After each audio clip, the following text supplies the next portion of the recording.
तेघड़ा प्रखंड क्षेत्र के पकठोल पंचायत के वार्ड नंबर 7 में शनिवार को ग्रामीण विकास विभाग के द्वारा मनरेगा के तहत देश का पहला बायोगैस संयंत्र के कार्य का शुभारंभ हुआ।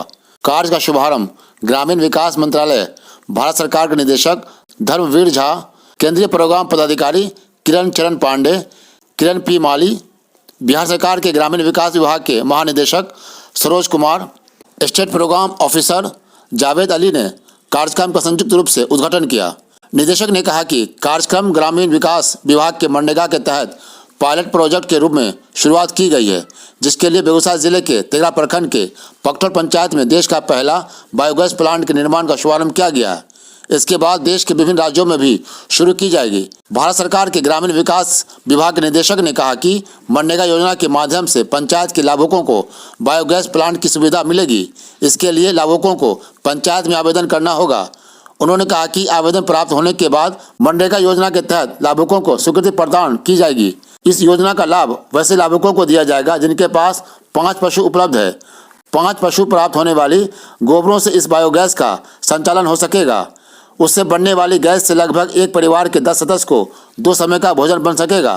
गोबर गैस प्लांट से निकलने वाले अपशिष्ट पदार्थों को खाद के रूप में इसका उपयोग किया जा सकेगा। यह बाजार में मिलने वाले वर्मी कंपोस्ट खाद से ज्यादा प्रभावशाली होगा। उन्होंने कहा कि पशुपालकों के द्वारा बायोगैस में अगर गौमूत्र भी जाएगा तो 20% ज्यादा गैस मिलेगा। इससे ग्रामीण क्षेत्रों में रह रहे पशुपालकों को मिल रही महंगाई से राहत मिलेगी और शुद्ध भोजन बना सकेंगे। इस बायोगैस से एक परिवार महीना में कम से कम 1000 रुपया बचा सकेंगे। तत्काल इस योजना के लिए पकठोल पंचायत में 2 लाभुकों का चयन किया गया है। पकठोल पंचायत के वार्ड नंबर 7 निवासी विजेंद्र चौधरी के पुत्र अमित कुमार के रूप में, तो दूसरे लाभुक के रूप में वार्ड नंबर 9 किरतौल गांव निवासी संजीव कुमार के रूप में चयनित किया गया है।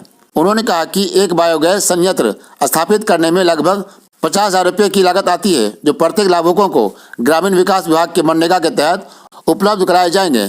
इसमें लाभुकों को 1 भी रुपया नहीं लगेगा। गैस संयंत्र बनने के बाद लाभुकों को सिर्फ गैस स्टोव खरीदना होगा, जिसकी लागत मूल्य लगभग 3000 रुपये होगा। बिहार सरकार के ग्रामीण विकास के निदेशक सरोज कुमार ने कहा कि बायोगैस प्लांट संयंत्र जो लगाया जा रहा है, इसे पुनः आकर हम लोग निरीक्षण करेंगे, कार्य का क्या स्थिति है और इससे होने वाली समस्या से अवगत होंगे और समस्याओं को दूर करने का प्रयास किया जाएगा। उन्होंने बताया कि डेयरी के पदाधिकारियों से भी बात हुई है। बायोगैस संयंत्र से निकलने वाले अपशिष्ट पदार्थों को डेयरी इसे प्रोसेसिंग के लिए लेगी और उसे जैविक खाद के रूप में बनाकर मार्केट में किसानों के बीच देगी। यह खाद बाजार में मिलने वाले जैविक खाद से उच्च कोटि का खाद होगा। तो फायदा ये होगा कि इसमें कोई चीज़ ऐसा नहीं नुकसान होगा।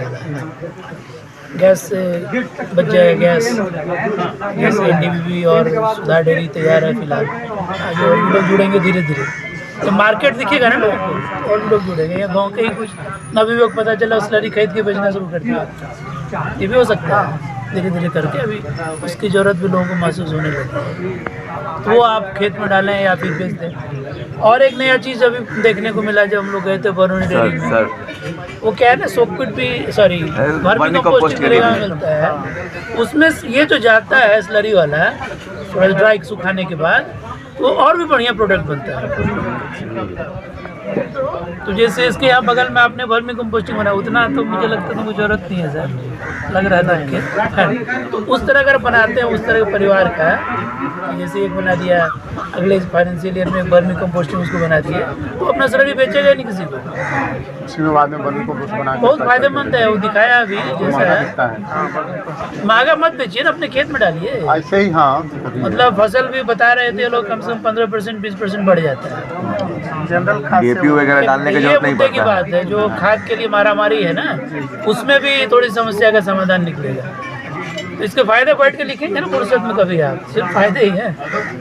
इसलिए अमित के हाथ में है इस गांव की, इस बायोगैस की सफलता।